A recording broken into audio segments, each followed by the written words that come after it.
Everyone. आज हम लोग जो है फिर उसी टॉपिक के जो है आखिरी लेक्चर के साथ में है। आज हम लोग जो है आखिरी लेक्चर करके साथ में कुछ एमसीक्यू करेंगे, उसके बाद इस चीज को खत्म करेंगे। ठीक है, तो let's begin our topic.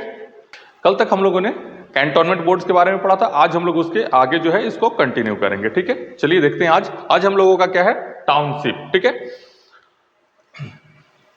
A township is a form of urban government often found near the large enterprises that provide the civic amenities to the employees living in the company-built housing colonies near the plant. ठीक है, इसमें क्या है कि वैसे जगह जहां पर जैसे मान लीजिए स्टील अथॉरिटी ऑफ इंडिया हो गया, भेल हो गया, ठीक है, CIL हो गया, उसके आजू बाजू में क्या होता है कि वो अपने एम्प्लॉय को रहने के लिए जो है एक क्वार्टर बनाते हैं। उसी क्वार्टर को जो बड़े पैमाने पे क्वार्टर जो बनता है और उसमें बेसिक, ठीक है, उन लोग की जो है सिविक एमिनिटीज जो है उन लोग को प्रोवाइड कराया जाता है, जिसको हम लोग क्या बोलते हैं, टाउनशिप बोलते हैं।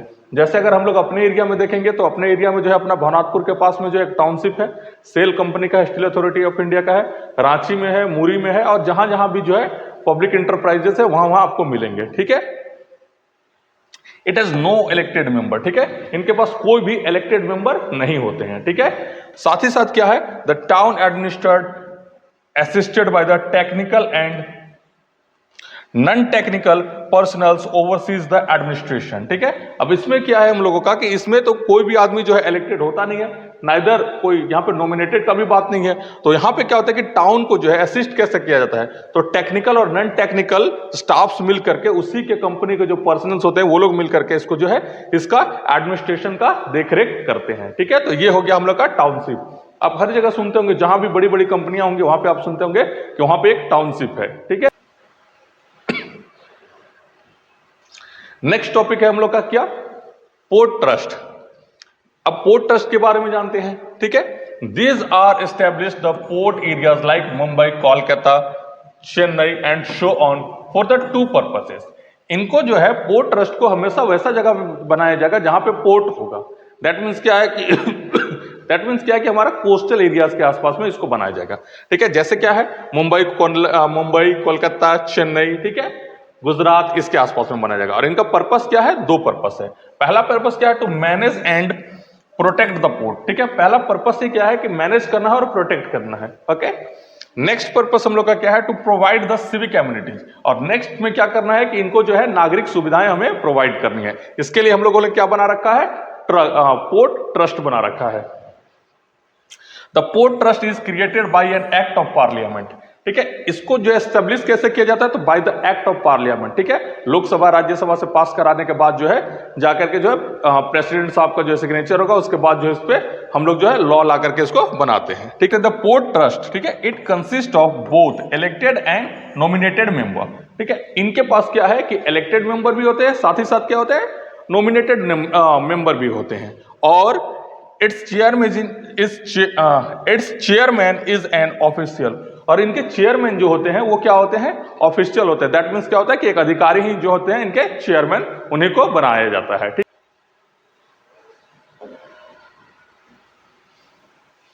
अब हमारा जो है इसमें फाइनल टॉपिक है। ठीक है, फाइनल टॉपिक इसमें क्या है, स्पेशल पर्पस एजेंसी। अब स्पेशल पर्पस एजेंसी क्या है और इसको क्यों बनाया जाता है, इसको देख लेते हैं।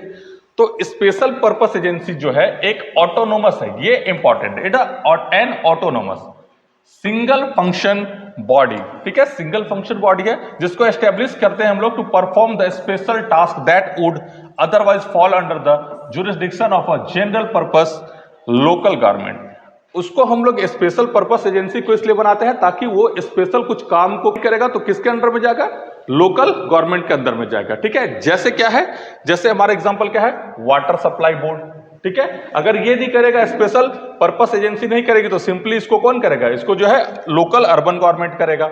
उसके बाद क्या है, अर्बन डेवलपमेंट अथॉरिटी जैसे दिल्ली वल्ली में होता है DDA, they are usually established as the statutory body by the act of an state legislation by an executive resolution। इसको जो है सरकार की जो वैधानिक एक्ट के तहत हम लोग बनाते हैं, ठीक है। अदरवाइज इसको फिर हम लोग क्या करते हैं कि कोई एग्जीक्यूटिव रेजोल्यूशन जो गवर्नमेंट पास करती है, कार्यपालिका पास करते है, उसके तहत हम लोग इसको बनाते हैं, ठीक है। इसका पर्पस यही है कि किसी एक खास चीज के लिए इसको बनाया जाता है, जैसे आपका वाटर सप्लाई बोर्ड। हम लोग यहां से हमारा चैप्टर टोटल कंप्लीट हो गया। अब इसके कुछ जो हम लोग एमसीक्यूज,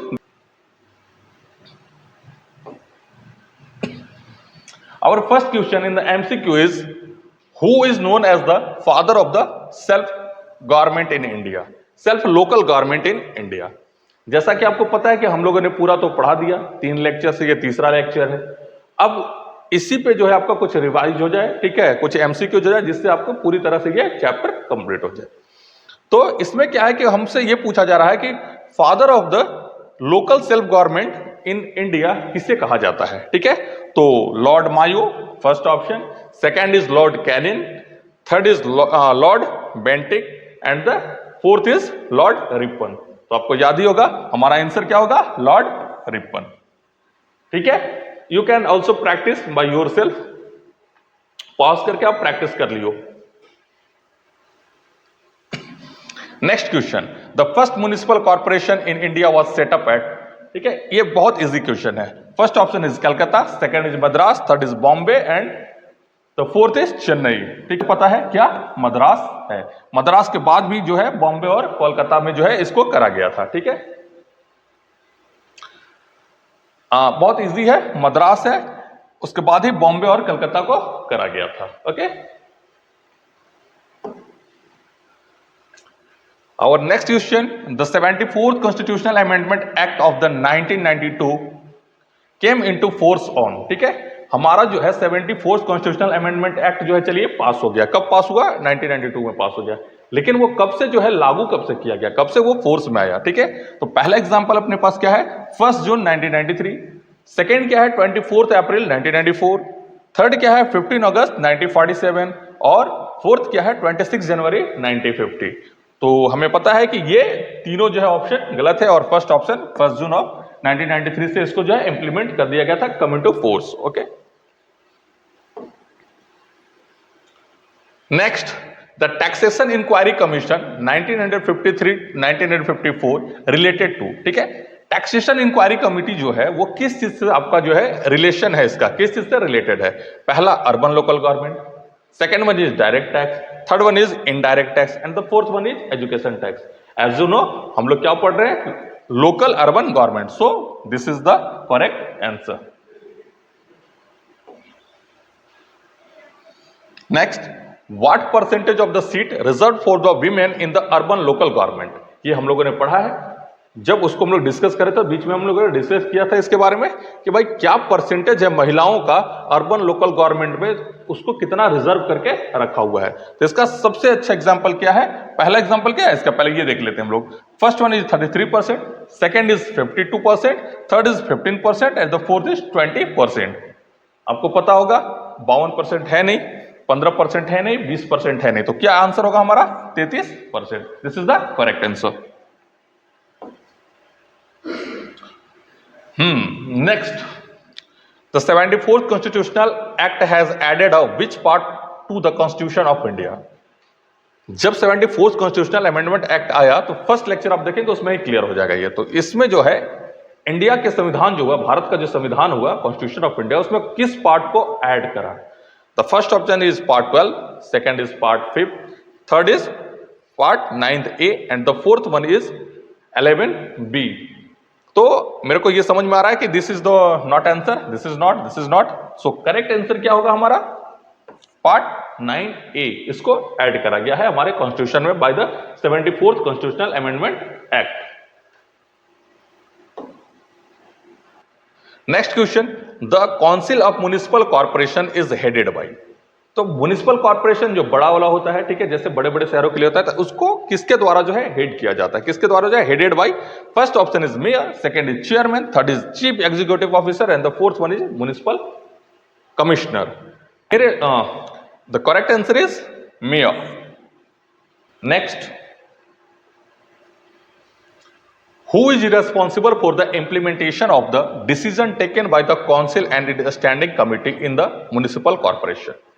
ठीक है। कौन रिस्पॉन्सिबल होता है, जो भी डिसीजन लिया गया स्टैंडिंग कमेटी के द्वारा या काउंसिल के द्वारा, ठीक है, म्युनिसिपल कॉर्पोरेशन में, उसको इंप्लीमेंट कराने वाले लोग का क्या नाम है, या जो व्यक्ति है उनको क्या हम लोग बोलते हैं। ठीक है, तो हेड करने वाले तो मेयर थे, तो सेकंड हम लोग देखेंगे इसमें ये कौन है इसमें, तो हेडेड बाय मेयर है। अब इसमें हम लोग देखेंगे हमारे ऑप्शंस क्या है, the municipal commissioner, the chief executive officer, the mayor and the president.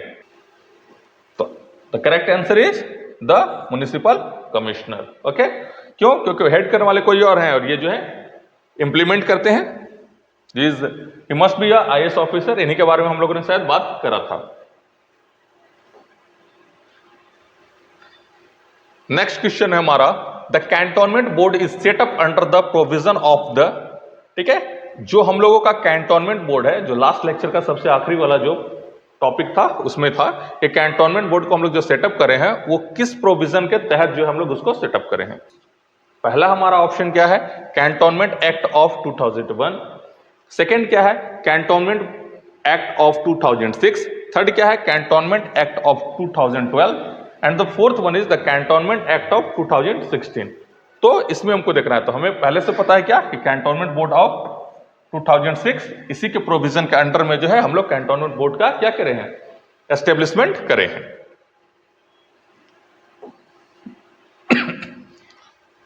अब देखते हैं how many cantonment boards are there in the India at present in 2025। हमारे पास कितने कैंटोनमेंट बोर्ड्स हैं, ठीक है, तो इसको हम लोग देखते हैं 23, 15, 62 और 17। तो फर्स्ट दो तो नहीं ही होगा। अब हम लोग देखना है कि 62 या 72, तो करेक्ट आंसर इज 62। ओके, अभी 2025 में भी ये 62 ही है। नेक्स्ट क्वेश्चन क्या है, the council of municipalities is headed by, ठीक है, म्युनिसिपैलिटीज, फर्स्ट वन था municipal corporation, second one is the municipality. तो म्युनिसिपैलिटी इज हेडेड बाय, तो म्युनिसिपैलिटी को हम लोग देखेंगे कि किसके द्वारा हेड किया जाता है, प्रेसिडेंट, मेयर, BDO और circle officer that is CO। तो हमें पता है कि इसमें जो है एक और चीज यहां पे हम लोग लगा सकते हैं, chairman, and the correct answer is president और द चेयरमैन, वो हमारे म्युनिसिपैलिटीज को क्या करते हैं, हेड करते हैं। नेक्स्ट क्वेश्चन, हाँ, इसके बाद हम लोग का जो है ये नेक्स्ट क्वेश्चन है और ये आखिरी क्वेश्चन है, which schedule in added by the 74th constitutional act of 1992, ठीक है, 74th कॉन्स्टिट्यूशनल एक्ट जो 1992 का था उसके तहत जो है हमें किस शेड्यूल को जो है कॉन्स्टिट्यूशन में हम लोगों ने क्या करा, ऐड करा। तो first option is 6th schedule, second is 5th schedule, third is 12th schedule and the fourth is 11th schedule.